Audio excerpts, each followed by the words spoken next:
Hey guys, welcome to Sun Koyel blog. আমি কোয়েল। আমি আজকে একটা তোমাদের সাথে রেসিপি শেয়ার করবো, সেটা তোমরা করেই থাকো বাড়িতে। তো এই গরমে নিজেকে ঠান্ডা রাখার জন্য কি খাওয়া যায় চলো তোমাদেরকে দেখ। আমি যে জিনিসটা বানাবো আশা করি তোমাদের ঘরে সবারই থাকে, কিছু না কিছু তো থাকেই।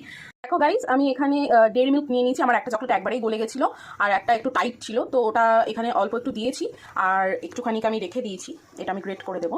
আর এটা হচ্ছে আমি আমার যে গ্লাস বা আমি যে কাপে খাবো সেটা ডেকোরেট করবো, তার জন্য এইটুকুটা বাঁচিয়ে রেখেছি। এই যে এখানে আইসক্রিম নিয়ে নিয়েছি, আর এখানে আছে আমার ঠান্ডা দুধ। এখানে এই যে একটু আইসক্রিম নিয়ে নিলাম।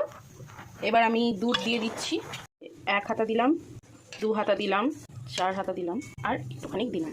ততটাই দেবে যতজন খাবে আর কি। আমি একা খাবো বলে আমি এতটুকুই দিয়েছি। এবারেই ভুলে গেছিলাম, যার জন্য আমি চিনিটাও দিয়ে দিচ্ছি। তোমরা তোমাদের পরিমাণ মতো, মানে যতটা মিষ্টি খাবে সেই অনুযায়ী দিয়ে দেবে। লাগিয়ে নিচ্ছি, ঠিক আছে। এটা একটু ব্যাপারটা গলালে ভালো হতো আরও, সেটা হয়নি। তো যেরকম পারছি আমি সেরকম করে। আমার গ্লাসটা ঠিক এইরকম হয়েছে। তোমরা যদি পারো একবার মিক্সিতে ঘোরানোর আগে, আধ ঘন্টা আগে বা 1 ঘন্টা আগে এরকম করে মাখিয়ে নিবা, যেরকম আর কি ডেকোরেট করবে সেরকম করে ফ্রিজ করতে পারো। ডিপ ফ্রিজ করলে জিনিসটা দেখতে আরও ভালো লাগবে। মিক্সিটা ঘুরিয়ে নেব। তো চলো মিক্সিটা ঘুরিয়ে আবার আসছি ফিরে। এই যে এরকম একটা থিকনেস আসবে, এইভাবে সার্ভ করে নিচ্ছি। চকলেটটা ভেবেছিলাম গ্রেট করব, বাট সেটা আর হলো না। চকলেটটা একবারেই গলে গেল। আইসক্রিম দিয়ে দিলাম। কিরকম গরম লেগে গেছে, তো চলো এবার জিনিসটা খেয়ে দেখা যাক। দারুণ হয়েছে।